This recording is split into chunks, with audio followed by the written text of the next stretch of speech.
deeply personal sometimes is a big risk.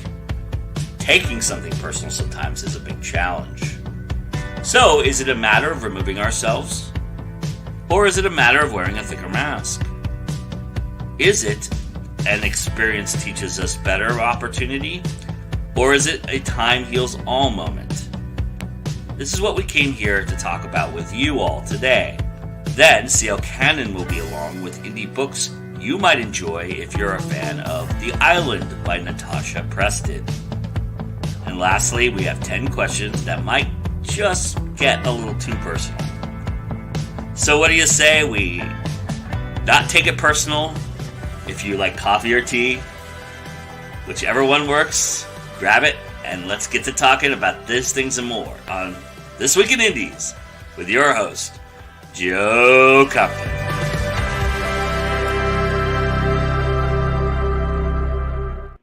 Good morning, good afternoon, good evening on this wonderful Sunday day, or Sunday night, wherever you are. Thank you for joining us. We really appreciate it. And happy Mother's Day to all the mothers out there, if that's something that you celebrate. I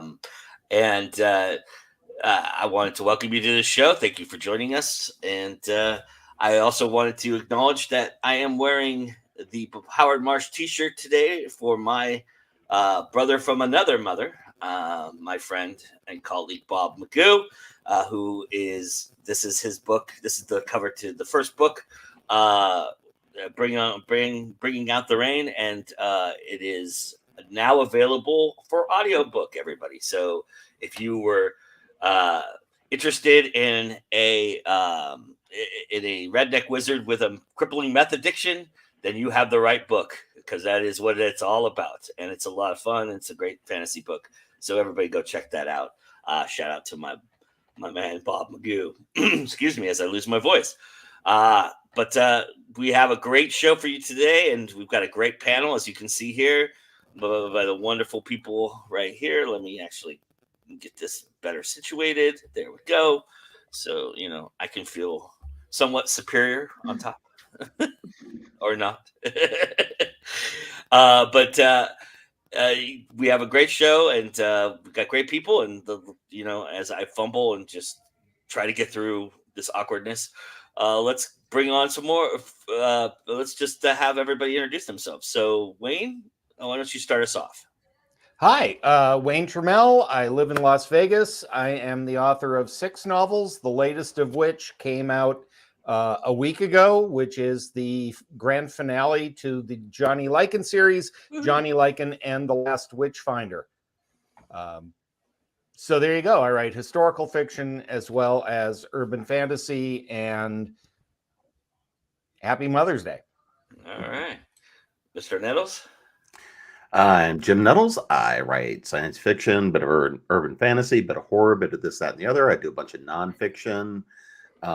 The second edition of Business Essentials for Writers came out a few months ago, talking about, mainly adding in all the AI stuff. You can find a lot of that at authoressentialsworkshops.com.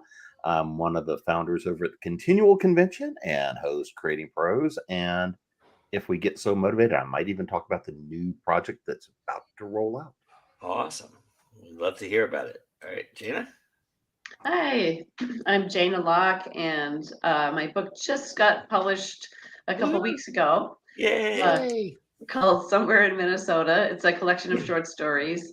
I'm a longtime writer in high tech as well as creative writing. So I discovered my love of creative writing in college, and then I actually got a MFA in creative writing shortly after that. And then a whole bunch of life happened, and I built a career in writing and marketing and high tech, and finally returned to this wonderful world of creative writing about 5 or 6 years ago. And I've been publishing my stories in some online literary magazines and so on. And I finally just pulled a collection together. The commonality being that they're all based in Minnesota, where I live, and they have other commonalities as well. Just, life and the crazy things that people encounter and deal with in their lives. So, yes. Welcome. It's nice to have you. Thank All you. right. Betsy? Hi there. Jana, I'll have to read your book because I'm from Minnesota. So Oh, I think I remember seeing that. yeah, I am. Somewhere. I currently live in North Carolina, but I was born and raised in Edina, Minnesota. So I'm a first-time author. My book was published about 1.5 years ago. It's a culmination of my journals, my letters to God, and just my tragic experience with what happened when we moved from Minnesota to North Carolina. My husband was an oncologist, and we moved for a job for him, and he fell into a deep depression and took his own life. So my book is very serious and sad, but by the grace of God, I'm still here and shedding light on a subject that many people don't know about, which is physician suicide. I did not know about it before my husband got very sick, and wrote a book, and it was published about 1.5 years ago. Well, I'm sorry for your loss, first and foremost. It's going to lead us right into very apropos of this topic today. So, but before we talk about that, I want to say hello to everybody. Jessica's here, A.L. Mengel's here, and A.F. Stewart's here. Nice to see you all. Yeah, I mean, to start with the aspect of us personally, right? And to get into how deeply we write personal stories, right? I am curious to start the conversation. Betsy, maybe have you start, because you did write something so deeply personal, something that is so much, it was something that probably you had to struggle with a little bit to write.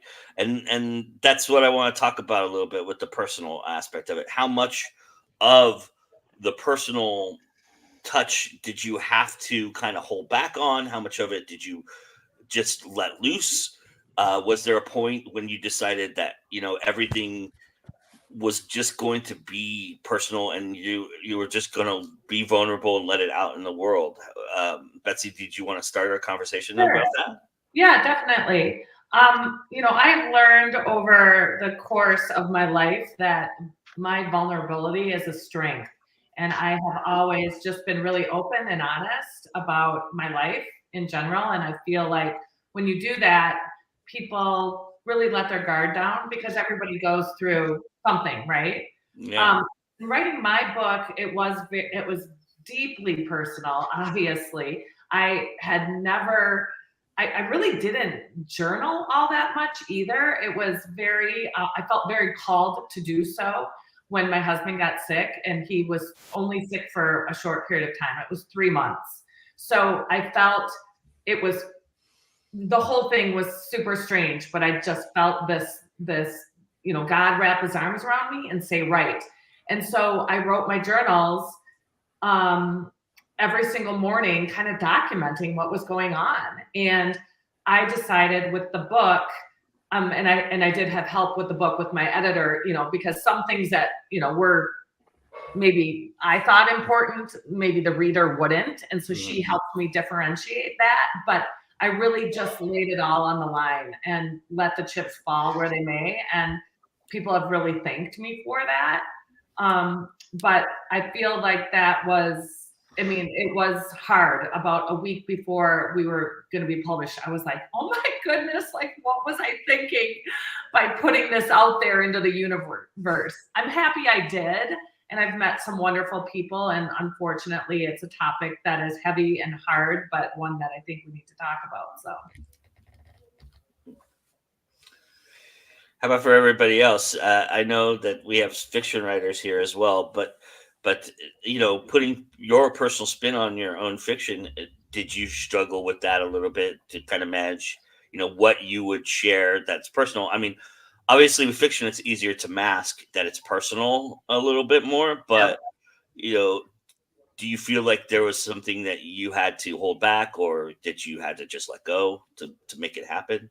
I find myself holding back more in my novels. I find short stories are great for just opening the kimono and there's an ugly visual, I'm sorry, but just exposing yourself to your audience.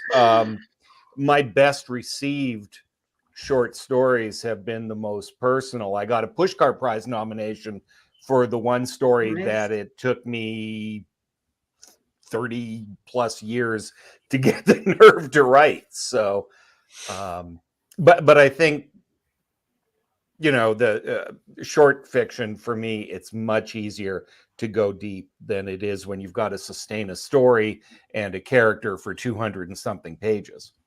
Yeah. Well, Yeah, I think that's really true of short stories. And what's wonderful about fiction writing really is that you can take personal experiences and kind of process them and turn them into something that you can share and feel comfortable sharing. I always like to say too that it's kind of the best revenge against those people you run into that really rub you the wrong way. They're going to be characters in your stories, and people probably that deaths. just I mean, and that's all fodder for what you write. Sure. Well, and I do both, right? So I'm in both fiction and non. From a fiction standpoint, part of the beauty of that is no matter what, everything is ultimately coming from you as the writer. Even the things that you don't necessarily know, you're processing through. There's a lot of things that you're doing. Even in the most heinous of characters, there's aspects of things there that you're either wanting to explore, you're wanting to process, you're working through. So I mean, that's just a nature of it. And there are always going to be things that we hold back because it's going to be that's something I can't explore or I'm not equipped to explore at this point. But even from a nonfiction standpoint, when you're developing, like right now, 2 of the nonfic projects we're in the middle of, because I'm working on my wife's first book with her as well. We're co-writing this one, and it's in personal development and everything else. It's all about the personal story. It's the personal view. It's the personal experience, which is what makes it different, right? Because even within fiction, it is our personal take, our personal view of a character, of their experience. Because again, we're largely taking characters through the common stories of the human experience, or sometimes the not human experience. But at the end of the day, we're still exploring all of those kinds of things, which means that innately there's a lot of personal stuff that we're doing and exploring to do and deliver that. And I've got a writer I'm working with that we're developing her stuff, that she was trying to write a series. And I'm like, I don't think this is what you want to be writing. You're struggling too much. The language is good. You're hitting stuff. We shifted to a different book project, and it's flowing. It's flowing beautifully. She's way more comfortable with what she's exploring right now.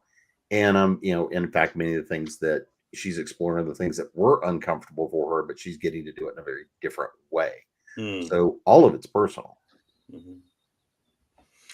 Oh, Sean is here and Tiffany is here, and then A.L. Mango says the opening funeral scene, which is a beautiful scene. I've read this book; it's fantastic. The opening funeral scene in The Mortician was based on his own experience, also based on struggling artist character Pedro in Mona Lisa, and becoming ghost on myself as a younger creative. And Jessica says, with my short stories, there's always parts that are real and parts that are not. It's fun to let people figure out what is what. Yeah. And the other aspect of writing personally, right, is it is personal to you. It's very personal to you, right? And you want to convey that in a proper manner, but you also don't want to let go of it if you're releasing it to the world, right? So how guarded are you of the personal aspects of the storytelling that you're doing? Because, even through the edit, if somebody wanted to edit something out, how open are you to that aspect of it? Or how much do you guard and safeguard the personal aspects that you want to make sure are out there in the world? For anybody. I've discovered that the more personal you can be, the more it's going to resonate with a reader. So I'm not sure if that really addresses the question, but I think you have to get personal. Otherwise, you're just skating across the surface of the human experience, and that's not really going to touch anyone's heart. But Betsy, I just appreciate so much what you've done, you know, capturing that experience, and I can only imagine it resonates with a lot of people.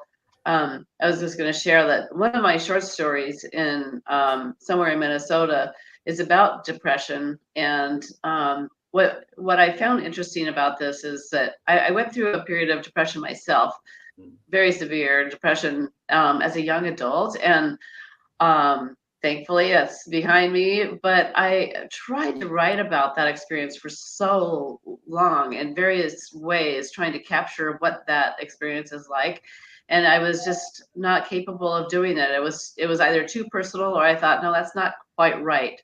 I haven't really gotten at the gravity of it. And then in this story, I wrote about it from the perspective of the partner of that person instead. And then I felt like I could capture the experience because it was just too personal, or, you know, something. Anyway, so I'm very curious about your book, Betsy, and, you know, that what you went through in real life. Right. Well, I'm sorry that you had to go through that, because I feel like I got a crash course in depression. Matt, my husband, my late husband, was the happiest person on the face of the earth. And so what I felt so called to get the story out there because it was just so incredible. And I always tell everybody, you know, if Matthew Gall, you know, could have depression hit him so hard and to the point where he took his own life, I mean, this could literally happen to anybody. As far as your question is concerned, Joe, I think as far as editing that, I really needed outside help. And it was so interesting how my whole book came together. I met a psychic, and, you know, she said to me, "Are you writing a book?" And I was like, "Oh my gosh, this is so strange. I am, but I don't know how to write a book. I'm a real estate agent. I mean, this is totally out of my world." And so she ended up telling me about a group of women writers in Minneapolis called WOW, and they met every Friday, I think it was. And I went to this white writers group and explained the story. Of course, everybody's jaws just, you know, hit the table because they couldn't believe it. And the coordinator of that group actually turned out to be a book editor. And I'll share like kind of a funny thing. So she really helped me, because I was like, how many pages should it be? Like, I was stuck on all the wrong things, right? Yeah. Like, how long should a chapter be? Or how long should this book be? And so she was like, "Betsy, we just got to let it flow." And she helped me, but I will share this funny tidbit as far as the editing is going. So these are my journals, right? And although I'm a Christian, I try to be the best person I can. I have this really bad habit of swearing a lot. So in my journals, you know, I was like, "Merry effing Christmas," because that's what I was writing. That's how I felt. My husband had just died, and I was pissed about it. And she was like, "Betsy, you cannot say that. We cannot put that in writing." And I thought, well, but that's how I felt. That's how. And she said, "It is, Betsy, but it's different when you're reading it and it's there forever." And so that type of editing really helped me, because I just wasn't seeing it from that perspective. I wanted my book to be that raw and real, and it is. But some of those things that I used, like the F-bomb, just didn't need to be put out there. And I feel like she really helped me with that, because it is hard. It's when you're writing about your, you know, such personal feelings, and it was such a tragic event too, to top it off, that I felt that was really helpful. Well, that gets to your question, Joe, about editing, and, you know, what you have to kind of take in from someone who reads your work and provides feedback and says, "Well, I'm not sure I would do that." Well, actually, let me cut in, because I've done projects along these lines. I'm going to say there is an element here of it depends, because depending on who your editor is, depending on who your publisher is, and what you want to do, I absolutely would put every and your audience that in. Who's your audience, and what's the message you're wanting to get to? So yes, you have to figure out what level of self-censorship you want to go down. This is part of where the nature of the relationship between the author and the editor becomes really critical, is making sure you're both on the same page. Because I've sat there, because typically I will have the conversation if I'm into something like that, of, okay, if the audience is going to be A, I would consider shifting the language like this. If the audience is B, and what your point is you're trying to get to, absolutely go in here. Or C, let's look at a little bit different approach. But I would absolutely say it depends, because one of the things that we can do is, if we don't have that trusted relationship with the editor and we're on the same page about all of those elements, you may or may not get the guidance you want. And because, again, I've worked with a bunch of editors, most of whom have been fantastic. There have been a few of whom I've killed on the page to get it out of my system. In other cases, only with love or lots of gore, I don't know. But even beyond that, going through that conversation to say, what is it I want to accomplish, especially in nonfiction, and depends on what you want to put out there, because at the end of the day, what is it of yourself you want to reveal?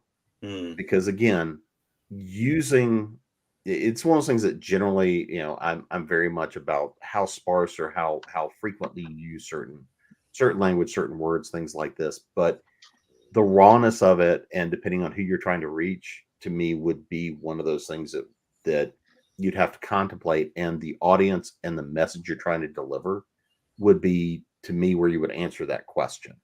So I'm assuming you and your editor worked through all of that. But I know I've worked with editors who are like, oh no, I hate every bit of this. This is not me. And I've fired them from projects. Or there's editors I went and said, I disagree, and here's why. Because there are editors that may not have agreed with pieces I've done, pieces I've written. And this is true in both fiction and nonfiction. This is across the board of, if you're not on board and aligned with your editor,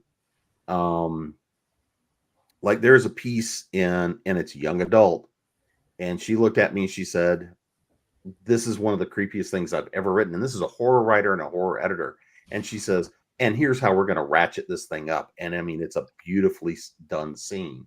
Same time with the same editor, there's things she was like, this is boring, cut it. I'm like, but if I do this, same thing is true in nonfiction. There's an article piece I've been working on, which gets into kind of the guts and gore of the business side of certain things going on. I have left, and I had to fight with the editor to say that this is relevant to understand the people, to understand why certain decisions were made. So from my viewpoint, that's one of those hills that I would have to look at and die on. But then the soulless marketer in me also wants to go and say, who am I trying to reach, and what is it I'm trying to deliver? And will this add to that message or take away from it? Right. And on the subject of soulless, soulless marketing and business decisions, I generally find that by the time I hand something off to an editor, I have kind of divorced myself from it and I've gone into a different mode.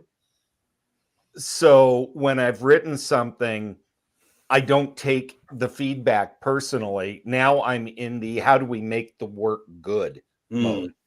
And that becomes my focus. And that's a different conversation than I really like that word or hate that word or whatever. By the time I hand it, because I generally have pretty finished product when I hand it to an editor. And now we're just in make the book good mode, which is a different filter. Yeah. It's a different phase of editing. That's your kind of copy editing versus, or, proofreading versus, copy editing and substantive editing. But even substantive editing, I can have the conversation much more dispassionately. That's a gift. Yeah. Not all writers have that. Even with personal aspects of it. Oh, sorry, Joe. I said even with personal aspects of it, Wayne, like really something that you really want to convey. Yeah, it's very rare that I'm willing to go to the mattresses on something. I remember my mom was a Baptist Sunday school teacher, and there were two things. First of all, she never swore, but when she did, traffic would stop for like 6 blocks around.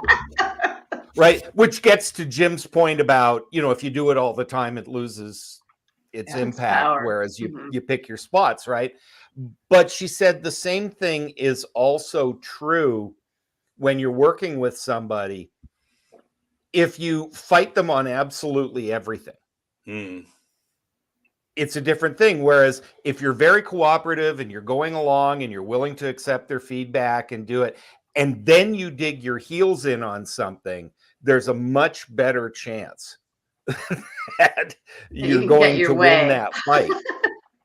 Some of it is just social reciprocity, but some of it is also, oh, he really means this. Well, I mean, I just did a panel of editors, and I got drafted in to be the moderator because, well, they chose poorly, and I knew everybody on the panel, but we were at a convention, and I mean, we had a pretty decent room full of people, but it was, Nancy Knight from Dragon Con, John Hartness, who I did call Solus. I knew everybody on the panel as we were going through, and I started in with a pitch about, all right, we're here to talk about Solus editing and how to work with the right one. And I was kind of halfway joking. And everybody was like, well, now that you started in with that intro, why did we pick you to be moderator? But there is that notion again of your editor's job is to take and make what you have the best. But at the end of the day, it is your work. It is your responsibility. It's what you're putting your name on, and what are you going to put your name on? And there are contracts I've walked away from because publishers and I came to fundamental disagreements. Has happened twice. But for the most part, if it's a hill I'm willing to die on, the publisher's going to say at the end of the day, go, okay, well, it's your name on the front of it. Yeah. Go with it. I mean, the twice that's happened were both article pieces that did not want to include things. But for the most part, when you're working with a publisher or somebody like that, if it's your indie publishing it, then everything your editor does is guidance, right? You're the ultimate decision maker. I'll share something about my first book. I wrote something very personal in the book. It's complete fiction, but I wrote something that I had happened to me, relatable to the situation I was writing about, and the editor wanted to remove it because it was slowing the prose down. It was slowing the scene down, and I told them why I wanted to keep it in there. And what they did is they said, okay, let's find a better way to write it then. Maybe it's not in the right place. Maybe if we move it to here, move it to this section. So a good editor will find a way to keep it in there, but get you to the right path. Sometimes it's just not. I find with personal stuff, sometimes I get a little bit more clunky, right? I get a little bit more clinical with how I write it instead of thinking about it in the context of the story. And I mean, this is obviously for fiction. Nonfiction is a little different, but for that aspect of it, I was really grateful to that editor, and that editor endeared themselves to me forever because they didn't say, well, you have to cut it because it doesn't work. Let's find a way to make it work. Right. And we did ultimately, and it stayed in. So, and we ended up moving it, and it worked pretty well. So it's one of the scenes that for people who've read the book always talk to me about. So I really appreciated that aspect of it. I do wonder, and this has happened, and Wayne, you kind of alluded to this earlier. Before I get to that, because the comments are going insane. So everybody's been chatting a lot this morning. I think there is a certain amount of self-therapy that writing becomes, and go to the pain and pleasure. As Anne Rice said, I get it out on the page. Editing process can help afterwards. And then in editing and in hindsight, there could be some removed from the story itself if something the author may not want to share publicly. And that kind of goes into what I'm about to talk about. And then, we've got a bunch of sailors here, Betsy. So everybody's a little was a little verklempt about the F bombs.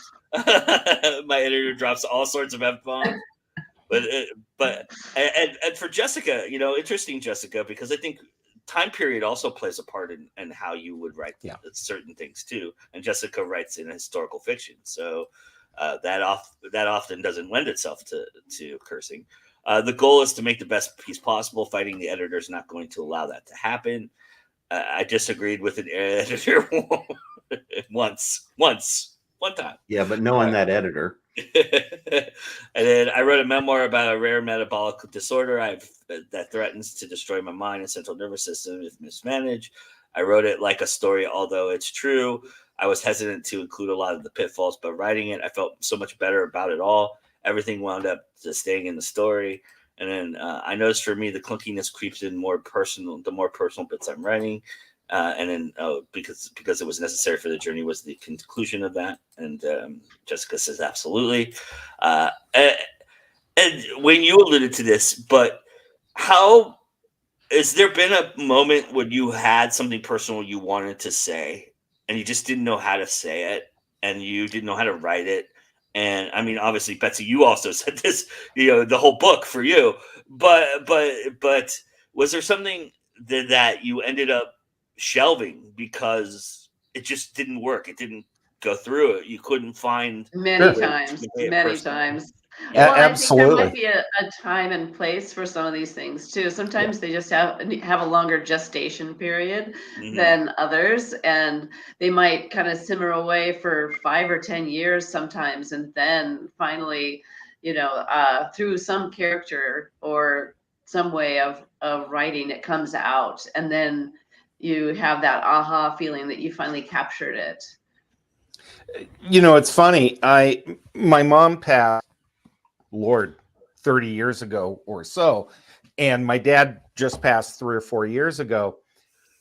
And a lot of my short stories these days are like the story that I got the nomination for, dealing with my dad's grief about my mom's passing.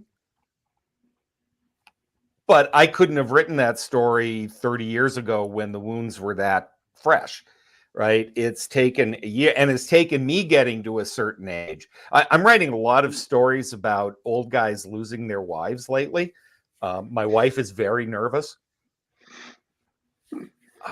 But I think you've got to be in the right place to tackle that particular topic. One of the things that I notice talking about the clunkiness is when people go in with an agenda, less with what's personal and more about what they believe spiritually or politically or something like that, that tends to get really clunky really fast because they're so intent on getting the idea in that it doesn't necessarily serve the story. If that makes sense. Like, I can always tell when somebody's in my critique group is writing what is essentially a thinly disguised political treatise, right? the language becomes really clunky and it doesn't serve the story. It's shoehorned in. There's a lot of analogies there. Some of them aren't that palatable for sharing. We used to say a turn to punch bowl. Not a very nice way of putting it, but something that stands out too much.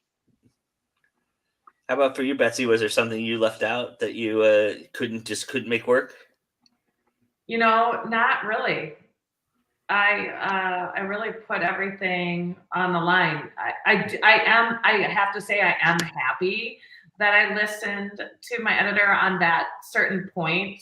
A lot of my story is about my faith and just what happened because it was so incredible.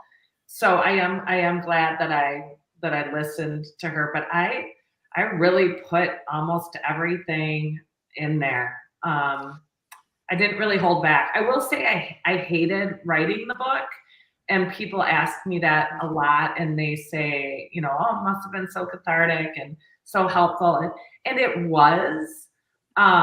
but it was really hard too, because you're just going over and over and over, just reliving. reliving just a really tragic time in my life. So I'm finding the right words to say. like, oh, I'm done. I'm finding the right words to say all that. I mean, Yeah. that's people don't realize that that's an art form, you know. I think it's different in memoir, though. In Yeah. memoir, people read memoir to get that. Yeah. Yeah. Right. They're coming specifically for that catharsis or that empathy or whatever the memoir is trying to achieve. And I think that's different than putting those feelings in a story, especially a novel, where everything needs to serve the story at the end of the day. Right. I totally agree. And I think by me doing, that too, like, I picked up the phone the other day and it was this woman just bawling, and I'm like, oh my God, like, who is this? And, she was like, oh my gosh, Betsy, your story is my story. My husband was, a doctor and killed himself. And so it's interesting how different people react. But I think by me being so vulnerable and really putting it all out there, that it connected with my readers. And I didn't even, going back to, we kept going, like, who is the target, audience here? Who are you writing it for? And really at the end of the day, I was kind of just writing it for me, and suicide is so complex and it's so awful, and everybody becomes an investigator. So all of these things, it was like, I needed to tell this story because it was just so incredible. But by doing that, I've had, really good response. So. Well, and to me, going through that kind of a journaling process and then exposing stuff that raw is, and then having to edit it, right? Because that's the nature of, you poured everything on the page from that moment, and now you're looking at it, even if it's a week, a month, or a couple of months later, trying to compile and refine that, and get down to that and not lose that message is, it would be cathartic, but it's still going to be painful. That's part of the reason for the exercise. Yes, you're right. I mean, and A.L. Menkel says that my parents are slowly starting to slip through my fingers, and the book I'm writing now has a protagonist who's dealing with grief and loss, and its core is a fiction supernatural. But I do think a lot of his thoughts mirror my own at this point in my life. And Jessica says people think this kind of writing is magical. It's not. And Sean, I saw your question, and it's the question that I was going to ask on the other side of the break. So let's do that. We're going to take a little break here and produce the Indie Connection, which each and every week our friend C.L. Cannon joins us and it gives us some books. If you might be a fan of The Island by Natasha, and I forgot her last name. Sorry, everybody. But here it is. Here's the Indie Connection for this week, and then we'll be back in a few minutes to talk some more about taking it personal.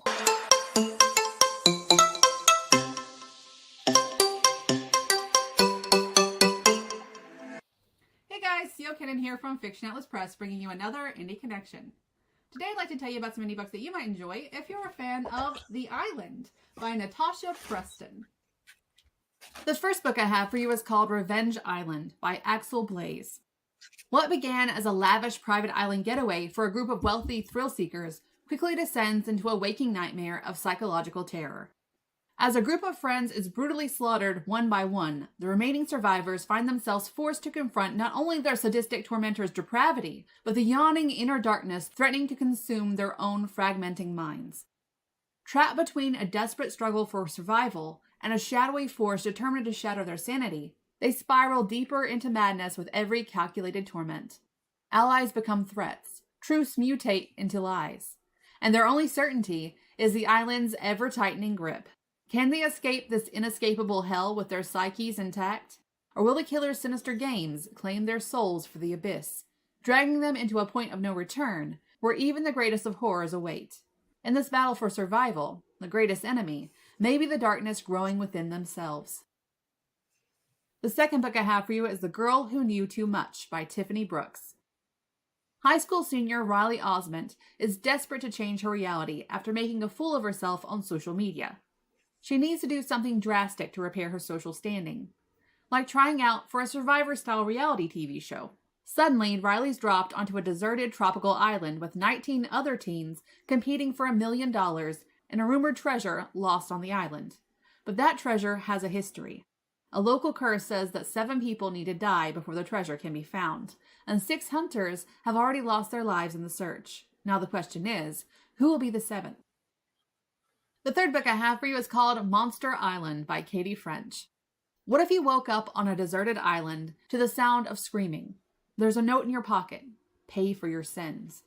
The monsters you dreamed about are real. They're coming. Meet Kat Voss. She was kidnapped along with teens like her and dumped on a deserted island. Then someone hung her 12-year-old sister from a tree like bait. The voice on the other end of the camera tells her she has 1 hour to find her sister, or else. The cages are empty, the monsters are real, and time is almost up. And the last book I have for you is called Scared Little Rabbits by A.V. Geiger. We stand in a tight cluster, high above the lake. One by one, we made our way to the narrow trail from the edge of campus. Now we wait shoulder to shoulder behind the police tape. 19 summer students. All but one. When Nora gets accepted into her dream summer program at the prestigious Winthrop Academy, she jumps at the chance to put her coding skills to use. But then a fellow student goes missing, and the tech trail for the crime leads back to Nora. Running scared, Nora must race to clear her name and uncover the sordid truth, or she might be the next to disappear. Okay, that's all for me this week. I'll see you next week on Indie Connection. Bye!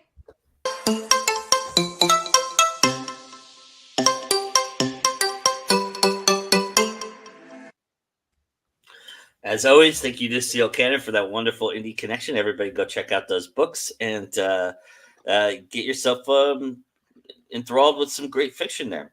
I've been enthralled by this conversation, and Sean brings up the next aspect of which I want to talk about, which is, how do we feel with the feedback? Is it satisfying, or does it become too much? Are you overwhelmed by sharing personal stories? Has it kind of rejuvenated you? Has it kind of given you hope? How do you feel about sharing your personal stories and the feedback you've gotten from people? Well, I think it's always, when people like it, it's cool. And when they don't, it's not. My favorite piece of feedback was on something really personal. And the feedback was, well, nobody would really do that. Because your life is stranger than fiction. Mine sometimes is. I grew up, my mother was an English teacher. I grew up in small business. So, there's the part of me which is used to living and dying underneath the red pen. And the notion of, if I'm building stuff, that's a product, right? There's that point where you've got to separate from, yes, this is my baby. Yes, I've grown it. Yes, I've done it. To now the rest of the world's got to see it. I'd rather get that feedback early. And if there's things I need to address it then instead of in the reviews. I think that's so true. I was just going to add that I think so often people, like anyone critiquing your work, and it's, for me, it's a writing group that I'm involved in, they might say, I'm not sure about this. This seems, troubling to me for whatever reason. And I might not absorb and utilize that exact piece of feedback, but it's telling me something. It's telling me that there's something about that scene that's not sitting right. And so I'll really just kind of go in and try to figure out how to make that aspect of it better. Even if it's, even if that exact piece of information isn't, doesn't quite resonate with me, I still want to hear what's behind that. I always look at feedback as there are 3 buckets, right? There's, holy cow, I never thought of that. That's brilliant. Thank you.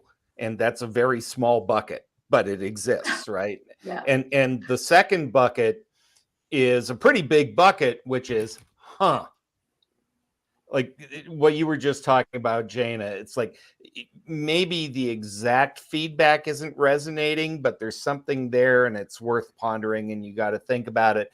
And the third bucket is just Thank you so much. You're a complete moron, and I'm just going to take this and move on. And, you've got to be able to do that.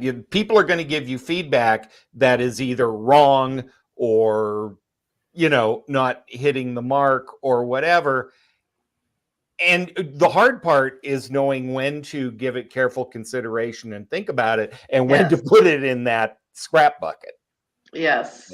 And it's hard because there are certain people that the minute they give you feedback, you assume it goes into the scrap bucket for whatever reason. And sometimes you feel like, I'm going to show you a revised draft. Are you going to say, hey, you didn't incorporate my feedback? And that's up to you. You get to decide. Well, and the other part to that becomes, if you've got a good enough beta feeders group, or you're working with enough people in that process, if one person tells you something, that tells you about them usually. If everybody comes back with kind of the same feedback, then that's usually something you got to look at a bit more. Yes. Like, there's somebody in my group that I will use an unusual word, and their whole thing is nobody knows what that word means.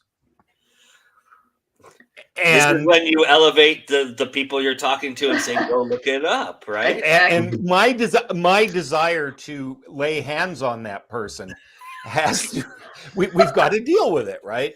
To figure it out by context, whatever. Some of us like big words. We like having a vocabulary. John's Causey.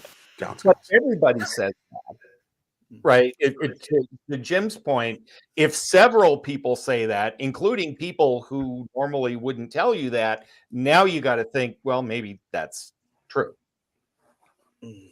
I get that feedback for long sentences. That sentence is too long. I'm like, yeah, but it's perfectly grammatically correct and it makes sense. So stain. I was just going to add that I think everything, it's all about delivery, right? So we can all get our points across. It's the delivery. I used to say that to my late husband all the time because he didn't always have the best delivery with things. But I do think as a writer, when you're putting your work out there, and especially for me, I can only speak for me because it was so deeply personal. When you get a bad review or somebody says, they didn't like the writing style, I'm not going to be everything to all people. And I just have to I have to be true to myself and be proud of what I did. I know I did the best job I could, and it's not going to appeal to everybody. And that's okay. Yeah. But you do have to have a little bit of thick skin too. It's not fun getting that, negative review but that's life. I spent the first almost 20 years of my adult life doing stand-up comedy in nightclubs where the reviews are instantaneous. Oh yeah.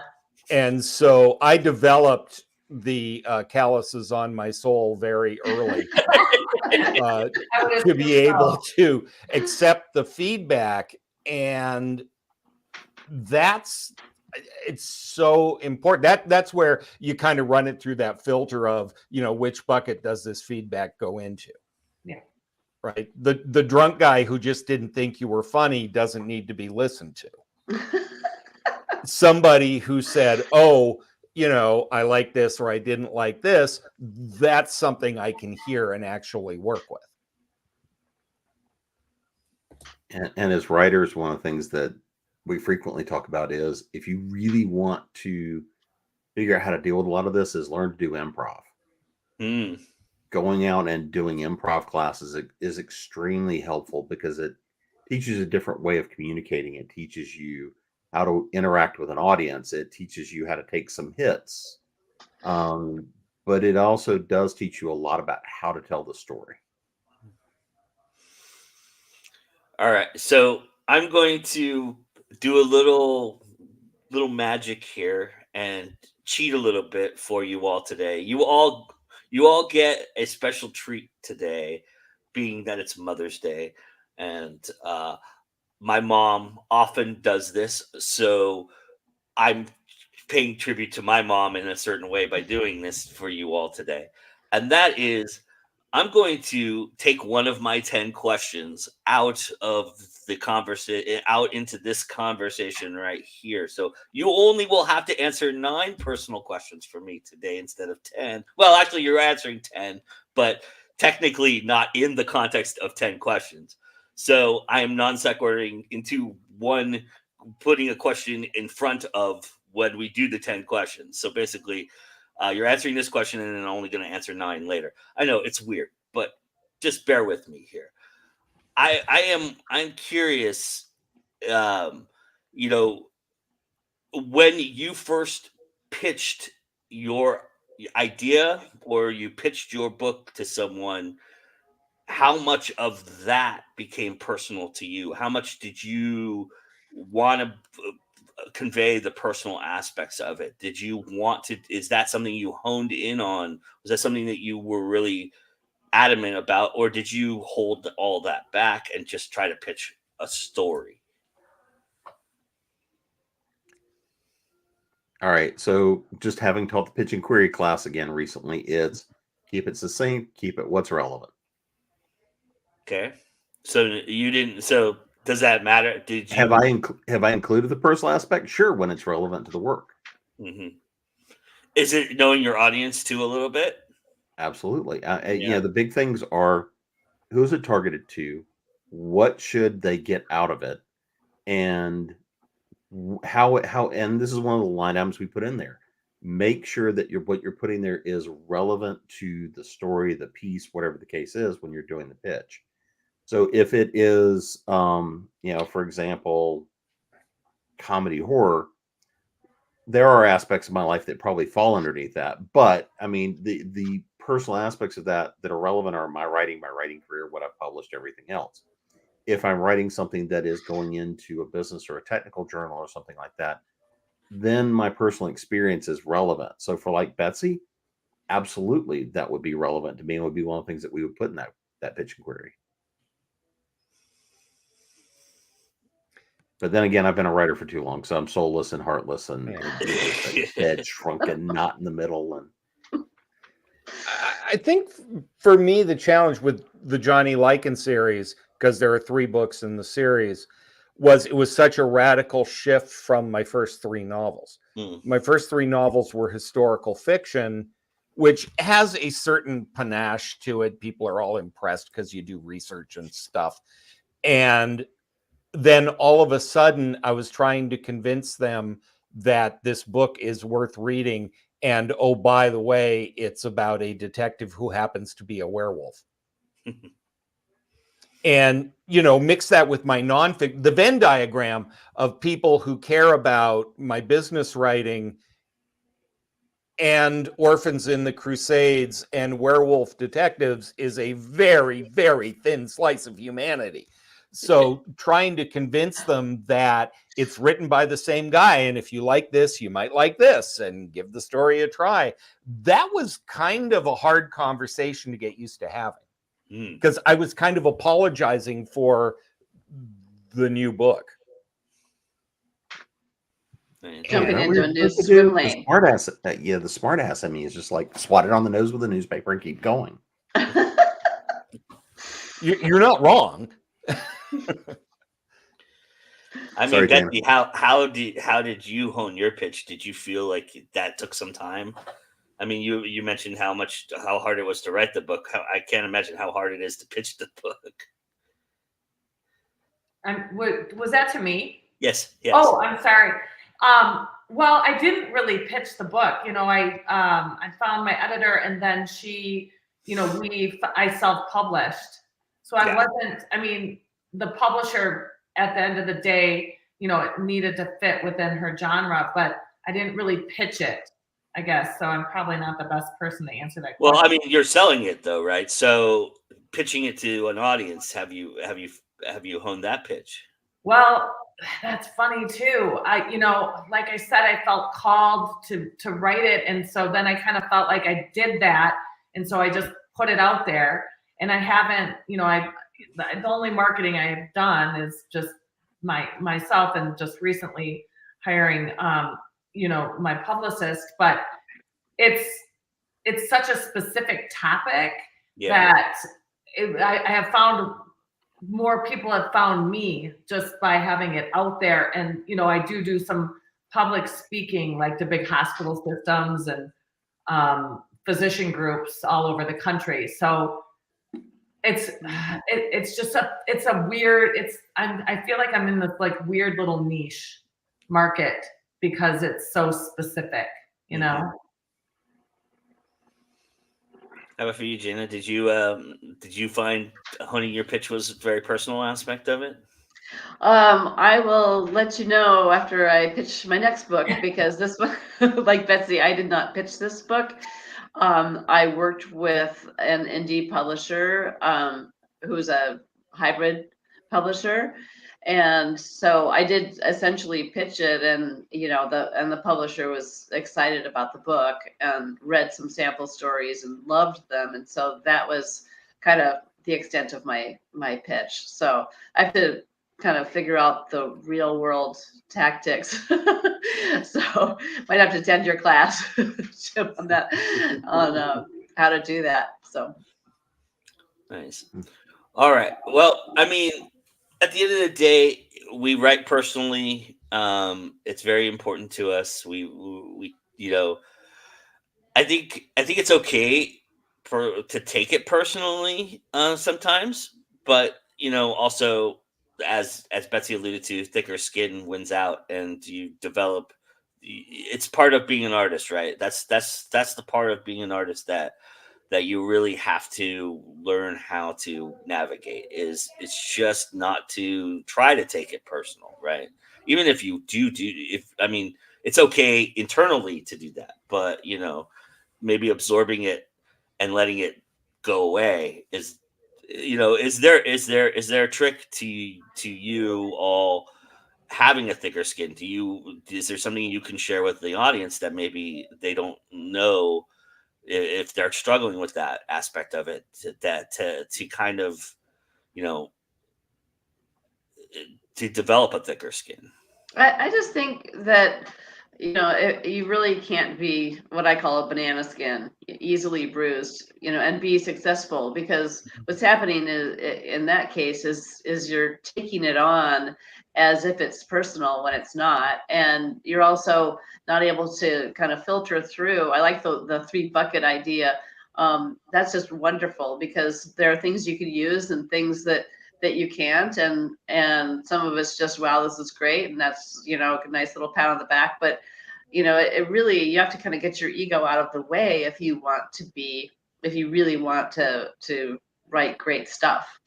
I mean, that's just invaluable stuff, that feedback. So finding a way to accept it and let it roll off of you is so important. Learning to listen to the feedback. Oh, I'm sorry, go ahead, Betsy. Well, I was just going to ask, I'm saying to somebody that's out there that's struggling with this, I mean, you ask yourself the question, do you like everything? I mean, do you like every story ever written, every book? I mean, no, you don't. Right. So not everybody's going to love yours. And that's just what it is. Yeah. And we're not all everybody's cup of tea, and you're not supposed to be either. So Right. You just take it for what it is. And I like to take the good and leave the bad. I can easily compartmentalize. I mean, I guess I'm lucky in that sense. But I think you just have to kind of have a shell around you and say, okay, it wasn't for them. That's it. Big deal.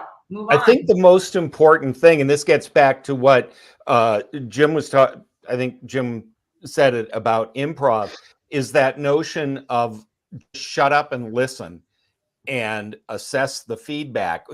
One of the best writing groups I was ever in, the author was not allowed to speak until all the feedback was in. People would give their feedback, and unless you were asked a direct clarifying question, you had to shut up and just take it. Because I've seen too many groups where somebody starts to give a feedback, and then there's the back and forth and rationalization and all of that. But the ability to just shut up and listen to it, and then you can objectively do it. Like with bad reviews, my first question is, why does somebody not like it? And with Johnny Lycan, it was really simple. The worst reviews I've had were from the diehard werewolf people who like their werewolves gory and straight and not humorous. That is a fair judgment, right? If that's what you like and that's what you're looking for, this is not for you. I always look at it as one person's bad review is somebody else's advertisement. Right? If this is the goriest, most horrible thing I've ever read, somebody else is going, take my money. Nice. Yeah, I mean, I think the only thing I would add to that is that it's just one of those things that becomes a matter of practice and not taking it personally, especially when it's intended personally.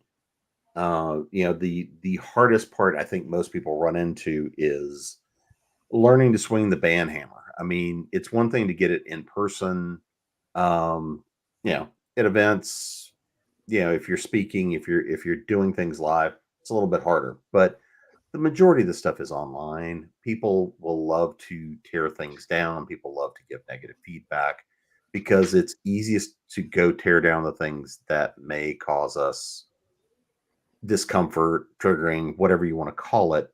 And so when those things happen, you just have to learn to swing a band hammer. I mean, for the most part, I tell everybody, don't read the reviews. Don't waste your time. Don't bother. Unless you really are in that, I'm looking for it to glean the useful information. Other than that, I don't bother.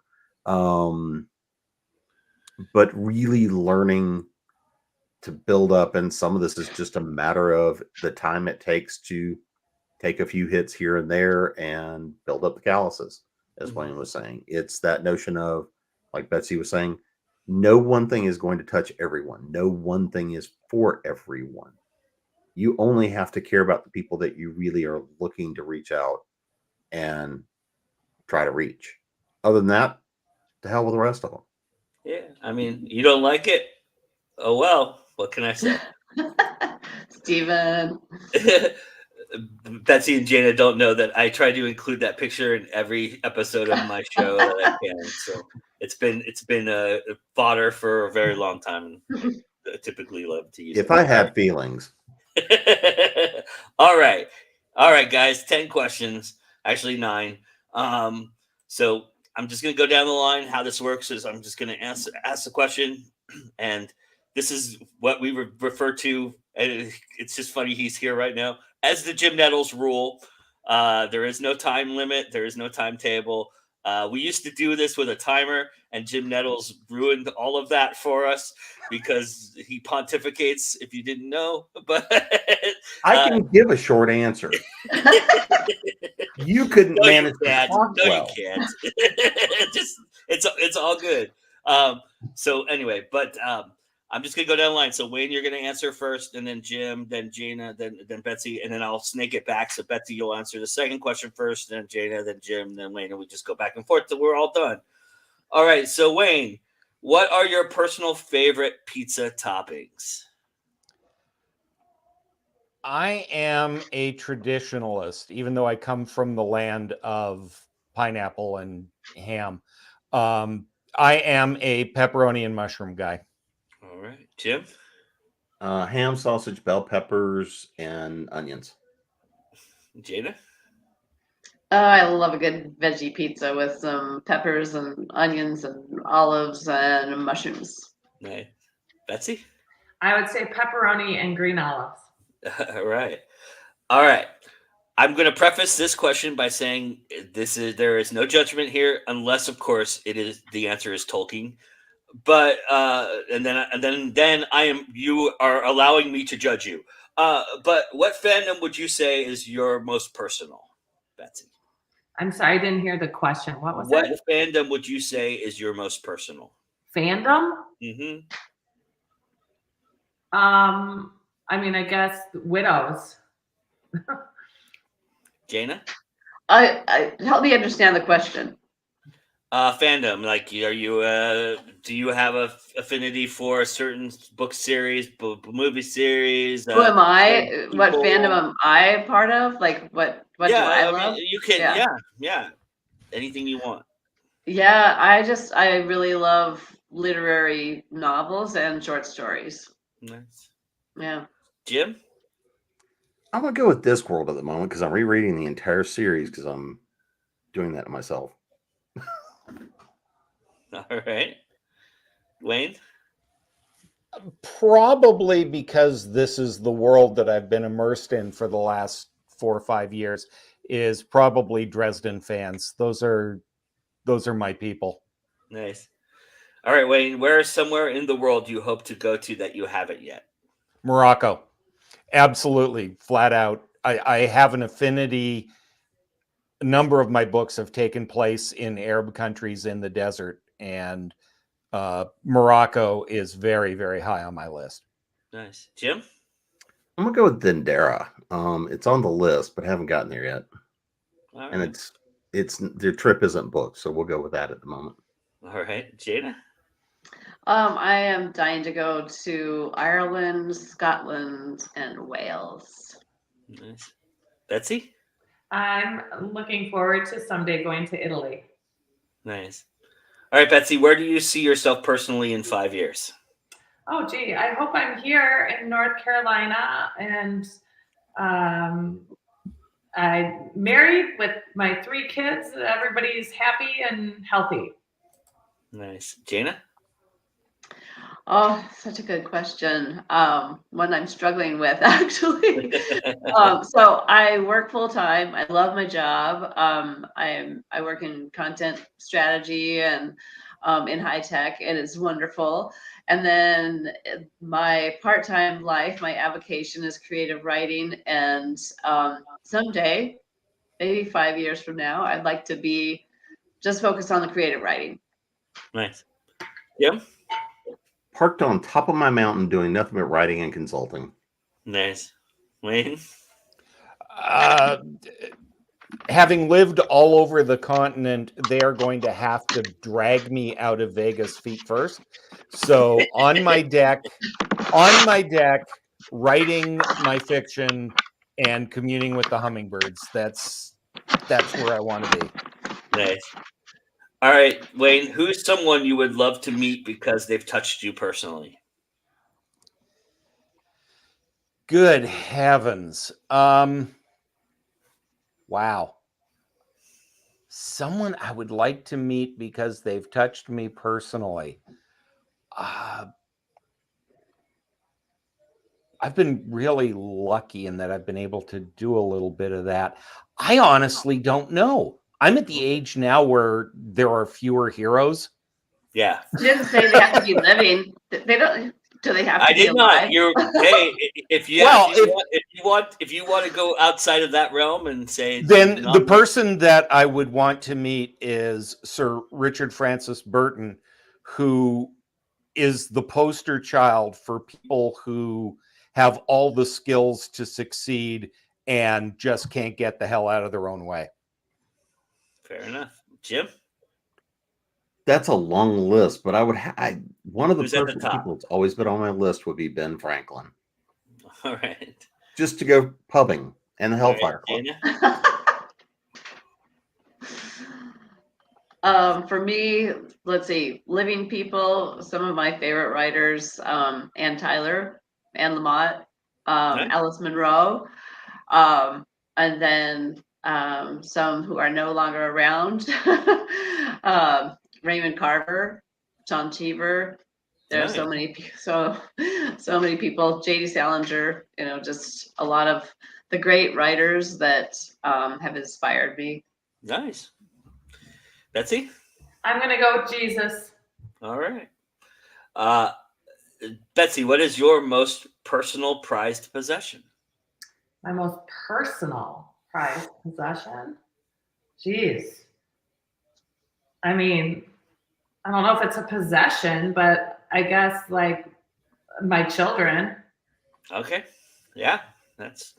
I mean, yeah, I wouldn't classify them as possessions. Yeah, I certainly don't possess them, and they don't listen to me. But they are my most cherished. There you go. Cherished people in my life. There you go. All right, Gina. I'm the same. I mean, I'm not into possessions so much, but I do cherish my husband and my kids, and family's everything. Fair enough. Jim? That's actually kind of a difficult question, but we'll just go with my little mountaintop up here at the moment. Yeah. Nice. Wayne? Wow, I'm shallow and horrible, apparently. No, there is a figurine that my grandfather brought back from Malaysia when he was teaching over there. It's this giant figurine of Alaosha, an old Chinese teacher. And Mr. Wang has been in the family now for almost 80 years.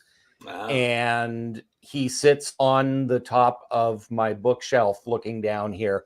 And it is my job to keep him safe. And I've managed to cover the continent, and he still has all his pieces. And Mr. Wang is just really important on multiple levels. All right. And oh, by the way, my kid's okay. Nice. That's an impressive heirloom. It's an heirloom possession there, so that's a generational possession. That's pretty impressive. Yes. All right, Wayne. Do you think people take it way too personally? And do we get to know what it is? Too much, too personally. Oh, absolutely. Absolutely. The universe does not care. You are a speck of a microscopic piece of a speck.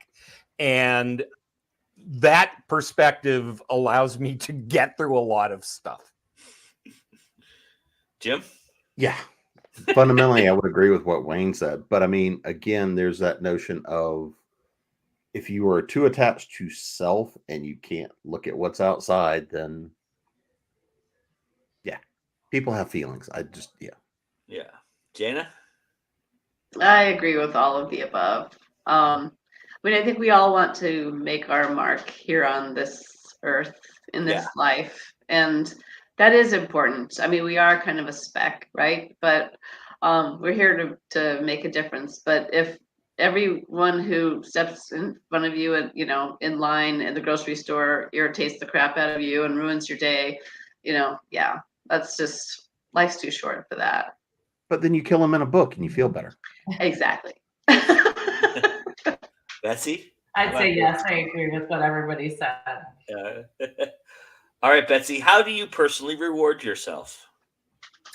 I guess by taking care of myself. I love to go for long walks, and I take care of myself and reward myself along those lines of just trying to live a healthy life. Jana? Same. I'm outdoors a ton, but I do love a little glass of wine at the end of the day. Nice. Jim? Just keeping on. It's what do I get to do next? Nice. Wade? I have a little ritual that I use to reward myself for good writing stuff. And it's a short glass of rye whiskey, a nice cigar on my deck, listening to a baseball game. And I don't get to do that very often. So when I do, I really, really just kind of, Nice. The emergency stop is right here. Excellent. Game, I assume? I was asking Wayne, Cubs game, I assume? Yeah, usually, although that can ruin my Zen very quickly. Awesome. All right. Well, thank you all for sharing personally with me today. I really do appreciate it. This was a really wonderful conversation. We had a really good crowd here today. And so everybody, I'm sure, was very enthralled by what you said, because it was just a really, really great conversation. And along those lines, let's go down the line and tell everybody where they can pick up all your wonderful things that you're putting out there. And we'll start with you, Betsy. Tell everybody where they can find more information about yourself and your book. Yeah, well, I am on Instagram and Facebook. If you just look up Betsy Gall, my book is on Amazon, and I just share personally with my social media because I'd like to give other people hope. I have a fantastic life, and it's filled with love and amazing people. And you just have to keep going. You just have to keep putting one foot in front of the other. So that's really how you can find me. The book's on Amazon, and I'm on. What's the title, Betsy? What's the title? The title of my book is called The Illusion of the Perfect Profession. Nice. Well, thank you for being here and sharing with us today. I appreciate it. Thank you for having me. I appreciate it. It was fun. All right. And Jana, how about for you? Where can people find you? So yeah, says my book. Yeah. Somewhere in Minnesota. Trying to get it so it's not too shiny. So it's available on Amazon and Barnes and Noble and kirkhousepublishing.com. And you can find out more about me and find me and my social media links and everything else on janalock.com. Just JAYNALOCKE. Nice. Thank you for being here and thank you for sharing. Thank you. Mr. Nettles, where can people find you? The easiest way to find all the stuff I'm involved in is go to jamespnettles.com. That'll take you to the Workshops Company. That'll take you out to Continual. That'll take you to Creating Pros. We're adding on back in a couple of things I'm bringing back live. Workshops.